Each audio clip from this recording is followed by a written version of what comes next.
Hello friends, అందరికీ ఎట్లున్నారు? బాగున్నారా? మేమైతే కొత్త ఇంటి గృహప్రవేశానికి మా పిన్ని వాళ్ళ ఊరికి కేశపల్లి గ్రామానికి అయితే నేను మా చెల్లెళ్ళు మా పిల్లలు ఎగేసుకోమైనా పిలిచినారని. కానీ పోయిన దానికైతే ఏ మర్యాద లోటు లేకోకుండా వాళ్ళైతే బాగా చేసినారు, బాగా హెచ్చరిస్తున్నారు మా పిన్ని వాళ్ళ పిల్లలు కొడుకులు. కానీ సొంత తమ్ముళ్ళు లాగా బాగా అయితే వాళ్ళ రిసీవ్ బాగుంటుంది. అందుకని పిల్లలు వచ్చి అంతగా పిలిస్తే మేము పోకుంటే ఏం బాగుంటుందని మేము పోయి ఏదో ఒకటి మన తోచినది గిఫ్ట్ వాళ్ళ చేతుల్లో పెట్టి ఒక తట్టడి తిని వచ్చేసినాము.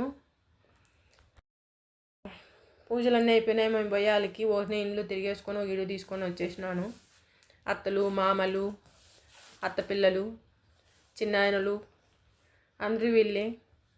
ఫంక్షన్ అంతా అయిపోయినిచ్చి ఇంక తిని అందరూ ఒకసారి ముచ్చట్లు ఆడవాళ్ళంతా అందరూ మా బంధువులే, ఎవరు పక్కన వాళ్ళేం కాదు కాబట్టి పిల్లలు చదువులు బంగారుల గురించి ఫ్యామిలీల గురించి ఇండ్ల గురించి ఇవే ముచ్చట్లు. ఇంకా మాకైతే గిన ఆడవాళ్ళంతా ఒకసారి కూర్చుంటే ఏమి గుర్తుకు రావు కదా, అన్నీ అవే గుర్తుకొస్తాయి.